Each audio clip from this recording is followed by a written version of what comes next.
Ràdio Sant Boi.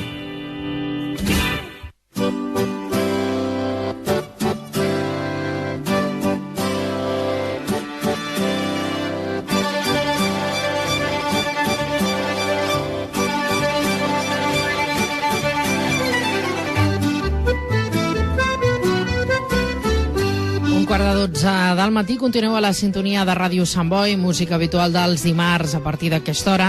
Iniciem l'espai de Medi Ambient i Territori, com sempre, amb el nostre geògraf, el Jaume Sans, que avui parlarà amb l'Irineu Castillo. Ens presenta el llibre La cara B de la història.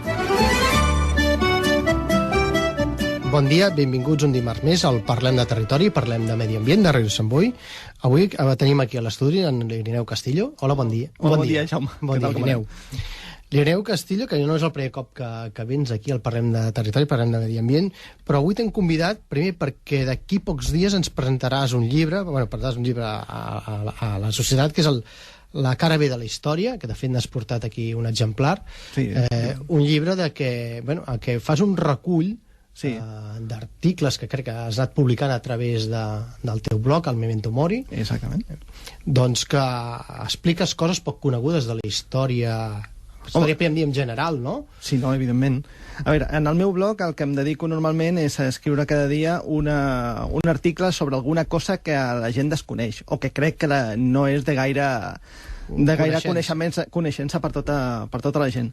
Llavors, aquest llibre, que el presentem de fet aquest dimecres a la Biblioteca Tecla Sala d'aquí d'Hospitalet, a les 7 de la tarda, que fem la presentació. Doncs llavors, aquest llibre és un recull de 50 articles dels que he publicat. Llavors, són tot històries de la història, sobre història natural, història normal, però sobretot són coses que són moltes vegades estrambòtiques o fins i tot poc escoltades, però que d'una forma o d'una altra donen una perspectiva de la història. De fet, a més, són coses reals, vull dir, sí, ara es pot crear atenció perquè dius, això realment va passar, és així?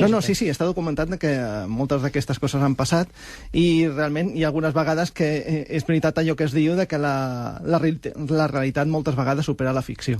Doncs aquest, diguem que és un recull de realitats que superen moltes vegades a la ficció.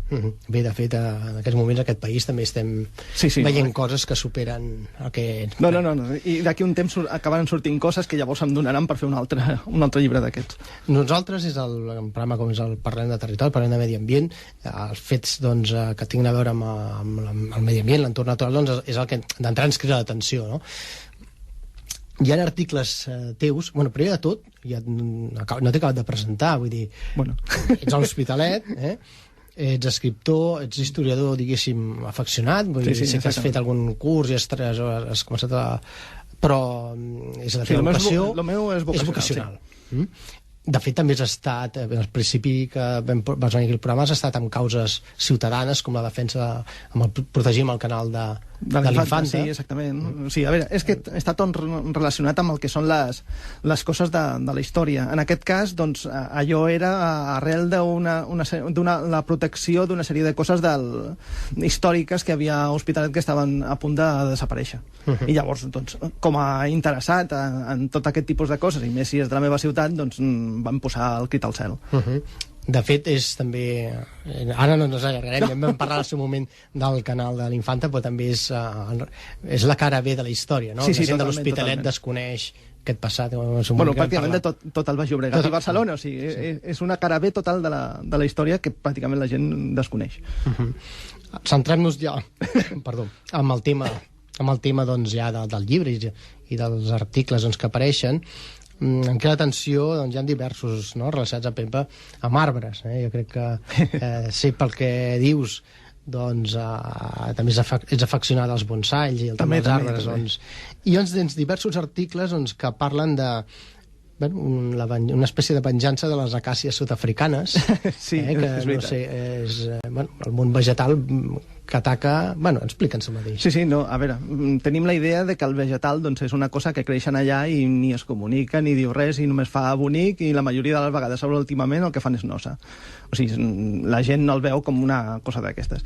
Però, clar, no sabem exactament què és el que diguem que el que pot arribar a fer una acàcia, i una de les anècdotes que poso aquí al llibre és un cas que es va donar a Sud-àfrica a finals dels anys 80, en el qual doncs, les acàcies es van posar totes, diguem que van fer conxorxa, i es terminaven a un tipus d'animal o un tipus de cèrvol que es diu kudu, que és molt gran i és una espècie cinegètica d'allà de Sud-àfrica.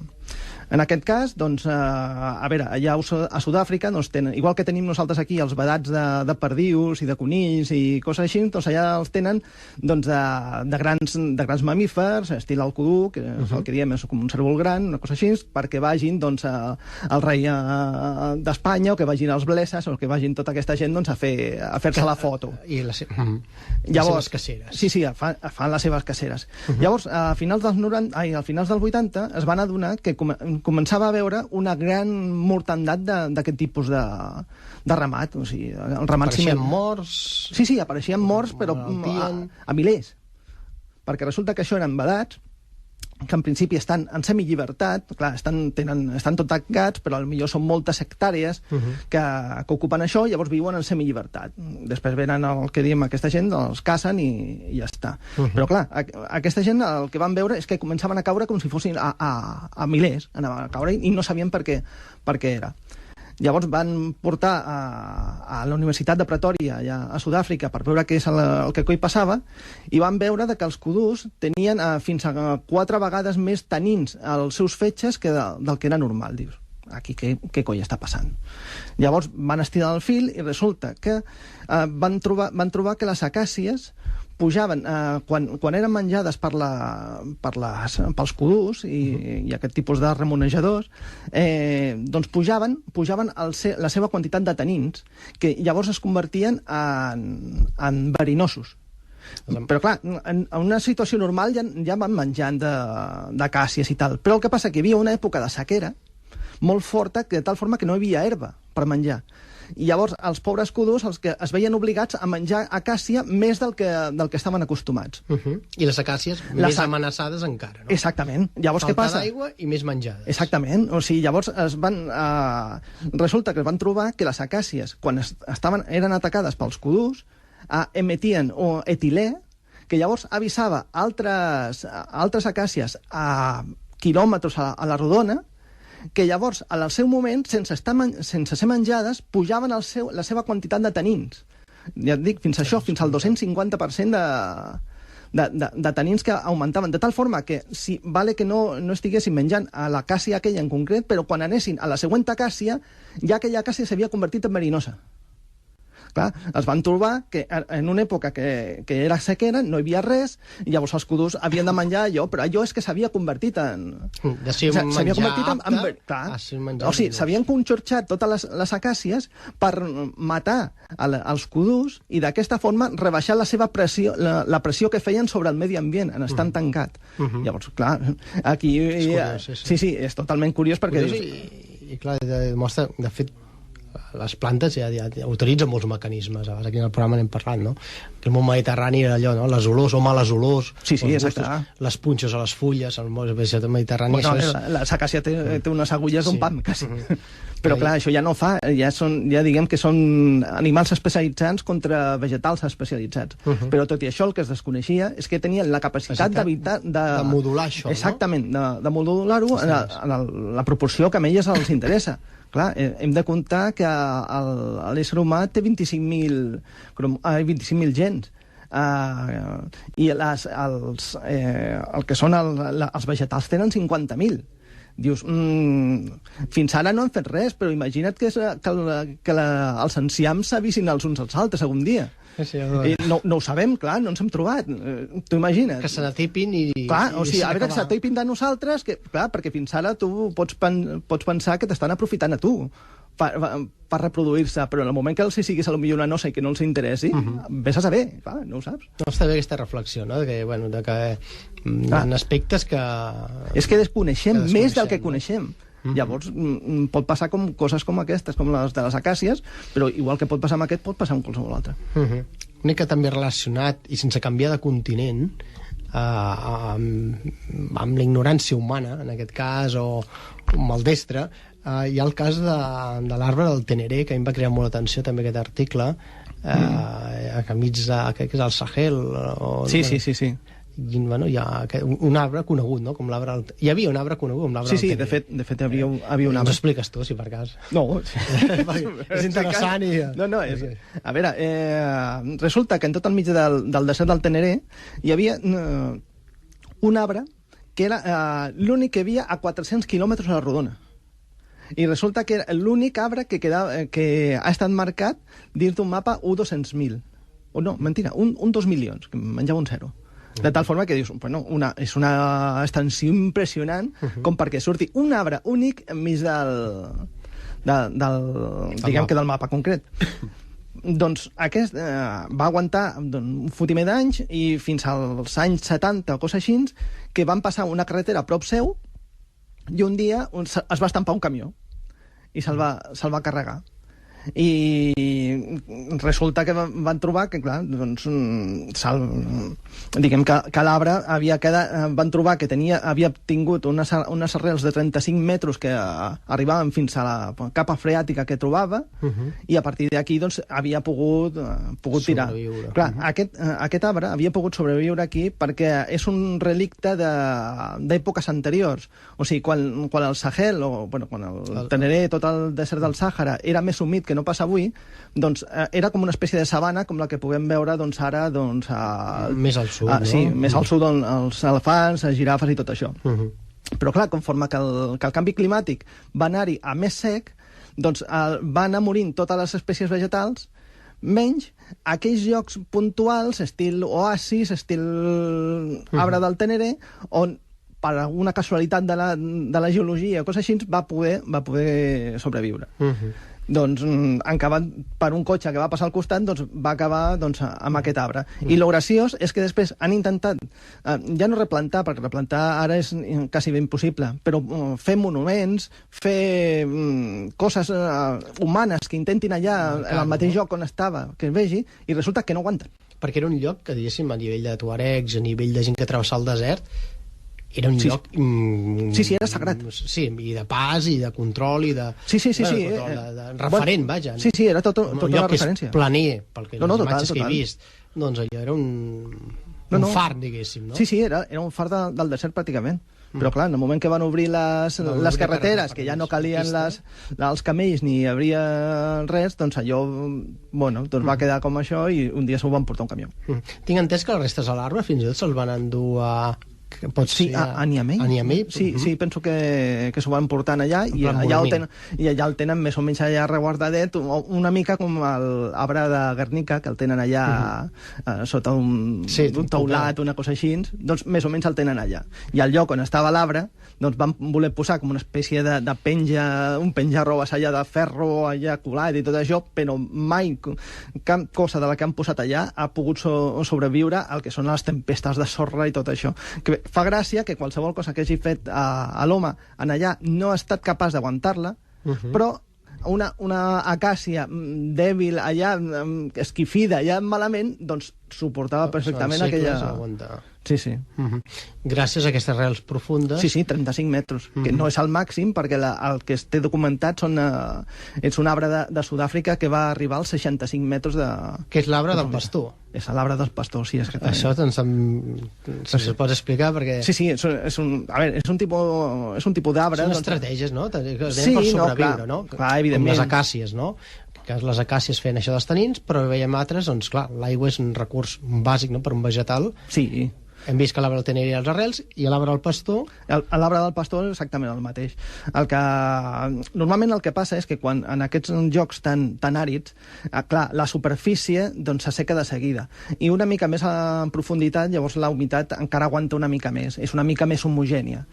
Clar, en aquest sentit, doncs els arbres el que fan doncs, és tirar cap a baix a buscar diguem que allà on sigui l'aqüífer o el que hi hagi. Si en aquesta situació et trobes que a la vegada, per canvi climàtic o pel que sigui, el nivell freàtic va baixant, l'arbre comença a seguir el nivell freàtic al ritme que va baixant diguem que va baixant el nivell de l'aigua. De tal forma que pots trobar com coses d'aquestes, doncs que un únic arbre, que per dalt el màxim que arriba és a 10 metres, i no sempre, doncs resulta que per baix arribava fins a 68 metres. 68 metres estem dient que l'arbre, posat al cap de l'estàtua de Colón, allà baix a Barcelona, doncs tiraria totes les arrels, tot el que és el fuste, arribaria a terra i encara a terra arribaria sobre, diguem que 3 pisos per sota.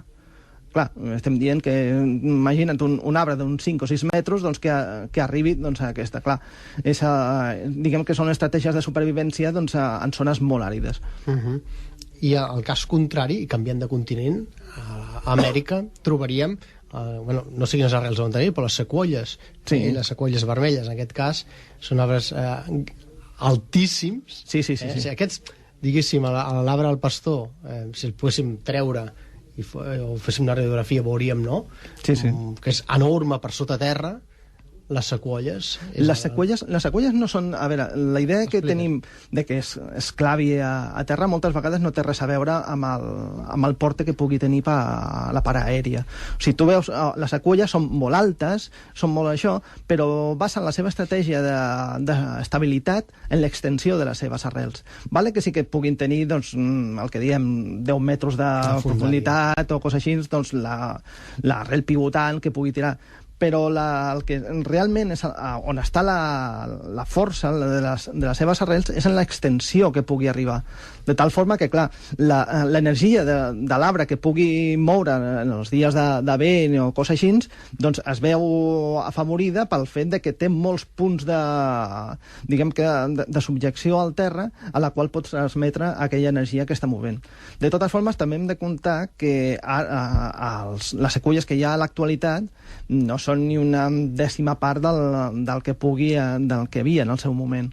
De tal forma perquè fins fa a mitjans del segle XX no estaven protegides i simplement com hi havia ja un volum de fusta que era impressionant, doncs les tallaven i ja està. I no va ser fins a, ja et dic, a mitjans la tercera part del segle XX, doncs que ja se li va posar i les van deixar molt concretes en un lloc molt concret. Llavors el que es creu és que aquestes sequoies arribaven tan altes perquè hi havia tot un bosc de sequoies igualment d'altes que feien de parapet al vent i a tot això, aquestes sequoies. De tal forma que ara tu el veus allà, les sequoies com si fos un monument allà perdut, allà al mig, quan resulta que el seu hàbitat normal era enmig d'un bosc. Similar, doncs, amb sequoies. Exactament. I les unes, diguem que es tapaven l'aire a les altres. Tot i així, doncs, arriben fins a 110, penso que són 112 o coses així metres d'alçada, que ja és Déu-n'hi-do. Clar, si tenim en compte que... Crec que fins i tot hi ha alguna que s'ha amagat, pel que deies en algun article, el teu article en el... Sí, a veure, els que són... Que no es fa públic per si de cas... No, clar, a veure, és que hem de comptar que tot això són, diguem que són arbres que són puntuals, o sigui, mira l'arbre aquest. Llavors què passa? Tothom, dins de la seva coneixença o les seves ganes de conèixer aquell arbre, doncs aniria allà com si fos allò la Sagrada Família.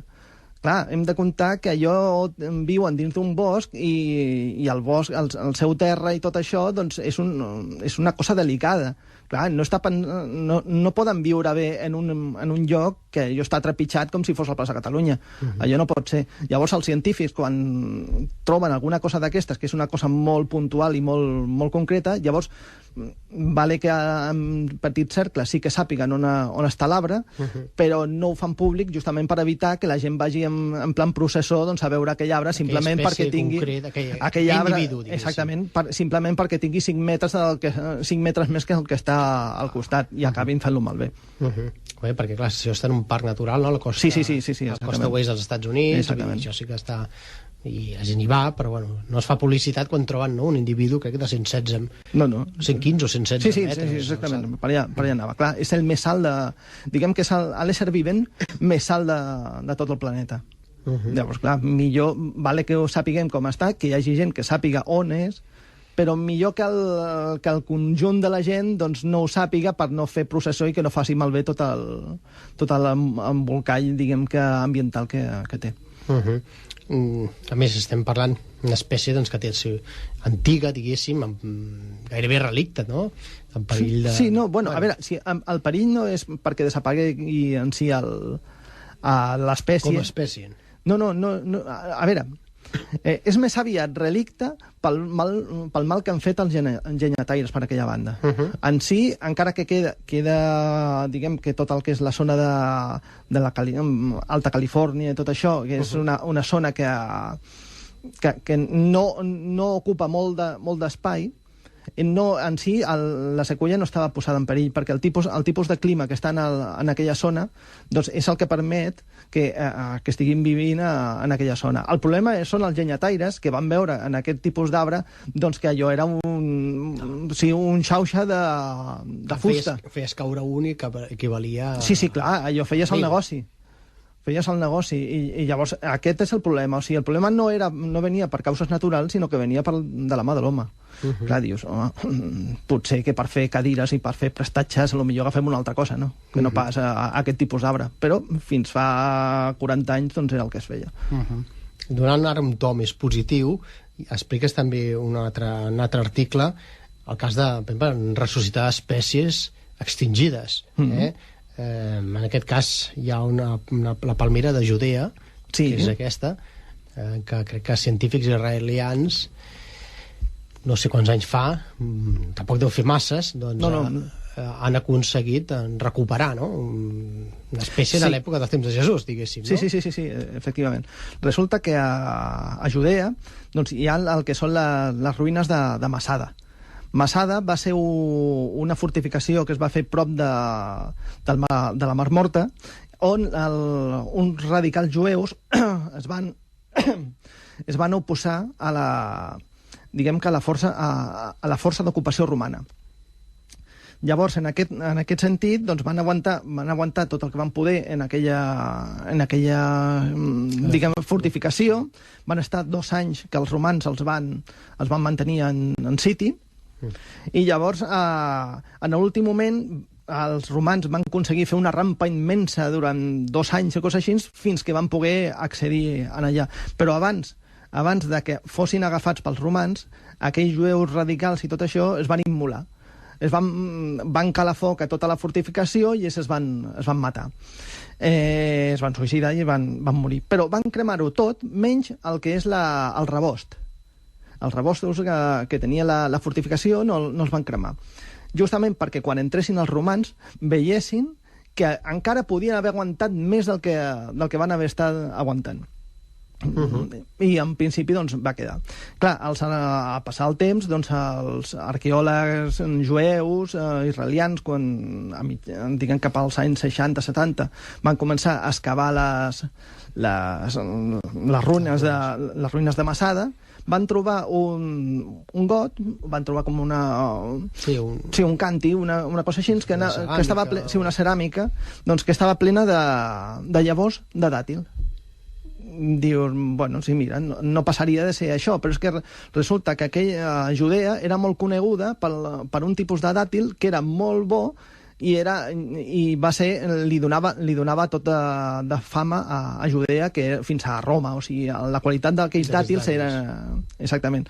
Però què passa? Que amb el temps, doncs els jueus se'n van anar d'Israel, ells aquella varietat de dàtil la reproduïen de forma sexual, de tal forma que no plantaven les llavors, sinó que tenien els fills i coses així, i els tornaven a plantar, de tal forma que en el moment que no es va poder cultivar, doncs se va acabar perdent.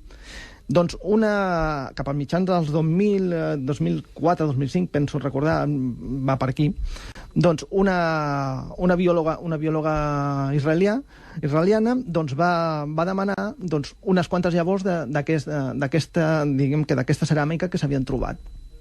La van posar amb aigua, la van posar amb una sèrie de nutrients perquè pogués això, i la van posar amb diferents testos doncs, per provar-ho, a veure si aconseguien germinar. I van aconseguir germinar una. i van aconseguir germinar una. De tal forma que és l'única relicte que queda d'aquella espècie, d'aquella varietat que s'havia perdut doncs, cap al segle XIV o cosa així. Fins ara és diguem que és la llavor que s'hagi germinat més antiga que es té documentat. I estem parlant s'han fet estudis sobre del Carboni 14 i era sobre l'any 35-65 després de Crist. Clar, estem parlant de quasi 2.000 anys d'una llavor doncs, que sigui capaç de germinar. I a més es va poder documentar que no era contaminació actual ni res menys. O sigui, fins i tot la closca que deixa quan creix, doncs es va fer lo del Carboni 14 i es va determinar doncs, que era això, entre el 35 i el 65 després de Crist. Ostres, és curiós, no? I llavors, clar, l'idea és intentar recuperar, suposo, no tenir com puguin aquesta varietat de dàtils. Sí, clar, el problema que es troben és que resulta que només és una. I a sobre resulta que és mascle. Perquè, clar, diguem que les palmeres tenen femelles i tenen mascles, o tenen palmeres i tenen palmeros. Pues, en aquest cas, ells esperaven, diu, a veure si tenim sort i surt femella, i llavors ja directament, encara que sigui per hibridació o amb altres espècies properes, pugui treure ja dàtils de primeres. Però no, resulta que els hi va sortir mascle, de tal forma que han d'esperar que han d'agafar el pol·len de la palmera mascle, portar-ho a un espècimen en concret, llavors per portar-ho ja... Diguem que el fet que hagués estat femella hagués facilitat molt les coses. Perquè directament haguessin tingut ja dàtils... Sí, ja haguessin tingut directament, clar. Però, bueno, d'altra manera també hi acabaran arribant, clar. Sí, no, clar, però molt més costós. De l'altra forma, doncs mira. Ja per anar centrant-nos i acabant l'entrevista, aquests són alguns dels temes o d'articles que podem trobar en aquest recull, o també en el Memento Mori. Que no hem volgut... Bueno, també ens pots aclarir de què Memento Mori. Memento Mori? Doncs mira, això és... igual que t'estic dient aquí al llibre que es diu La cara B de la història, diguem que tothom coneix que és Carpe Diem. El Carpe Diem tothom el porta a la boca, que és el que diem doncs, disfruta el dia, gaudeix del dia i tal. Però és que la dita clàssica és Carpe Diem, Memento Mori. El que passa que justament diguem que és com una moneda que té dues cares, però només ens interessa ens interessa una. Resulta que la bona, la bonica, és la que veiem, igual que la història, la que ens ensenyen és la dels guanyadors, és la que ens ensenyen, és la maca, però la B, que és justament la lletja fins a cert punt, però la que ens posa, diguem que en perspectiva, la cara A, doncs no la volem veure. I en aquest cas, Memento Mori significa recorda que moriràs. Clar, Carpe Diem, sí, disfruta el dia. Sí, tu disfruta tot el que vulguis, però recorda que moriràs, acabaràs morint, facis el que facis.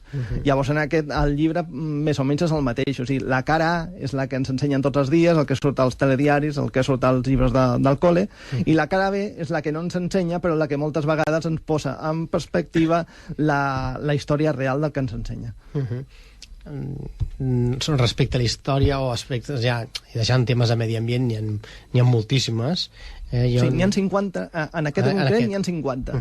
Tu portes per això d'articles a internet, en el blog? Quants en portes en aquests moments? Doncs mira, a data d'avui porto 997 articles i abans de venir cap aquí doncs estava fent el 998. De tal forma que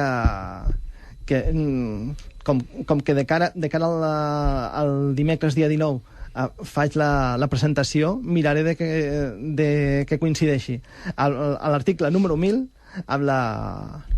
diguem que la presentació oficial de la cara B de la història. De tots aquests articles, hi ha algun que és el que t'hagi cridat més l'atenció? Sé que és difícil, perquè he llegit algun, els que he llegit, o t'he escoltat també a la ràdio, i em venia al cap d'aquell japonès que van detenir dècades després, que encara es pensava que anava a la Segona Guerra Mundial. Sí. De fet, em va recordar allò de Los Últimos de Filipines. Sí, bàsicament és el mateix. És el mateix, Doncs, però bueno, aquestes coses doncs, A veure, Aquest del japonès, que als anys 70, no? Que encara estava en combat. 74, sí. Era el 74, clar. A ell no li havien dit que havia acabat la guerra, llavors ell continuava. Cap problema, clar. Sí. El problema és dels altres, no passeu, no? A mi m'han dit que continuï, fins que arribi. Si no reps l'ordre directe de Tòquio, conforme t'has de rendir... No, clar, el que passa que havia passat 70 i pico anys. 60 i pico d'anys en combat, allà. Sí, no, clar.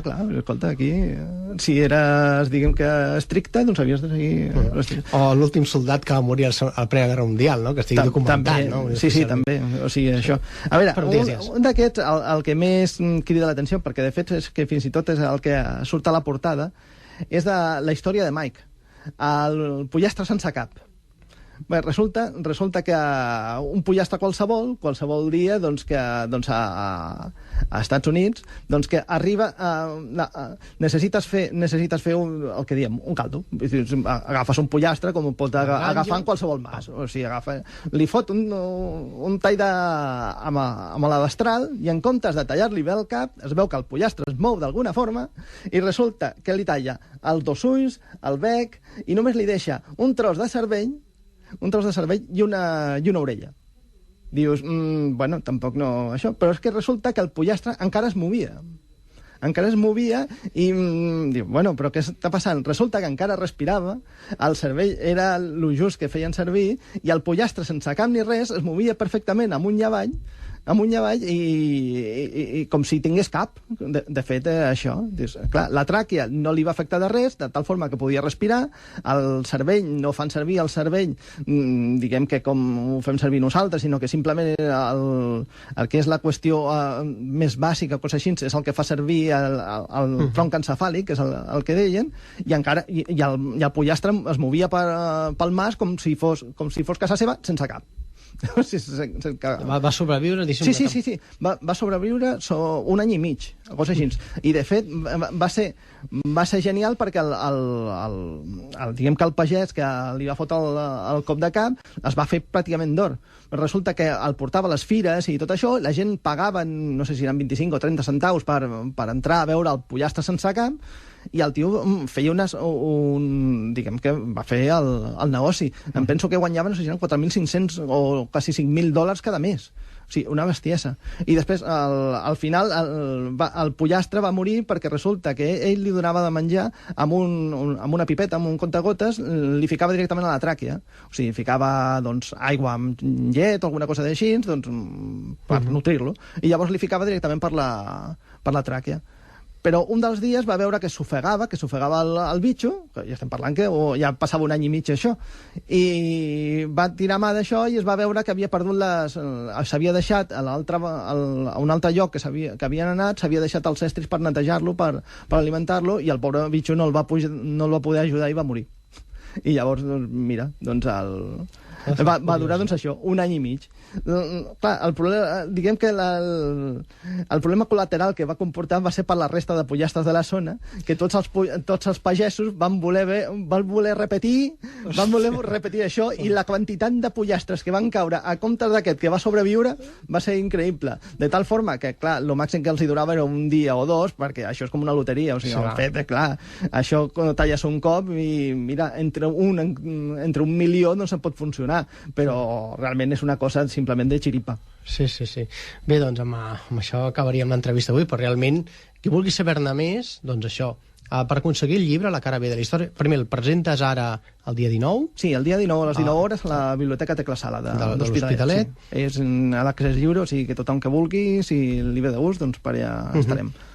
I aleshores, per aconseguir-lo, carregant-lo a alguna llibreria, o com va això? Sí, en principi demanant-ho a les llibreries o bé a la mateixa web de l'editorial Ven y te lo cuento, que és el que l'ha editat, o bé directament per e-book. Es pot trobar perfectament doncs, a la web de la FNAC, a la web del Corte Inglés, Amazon.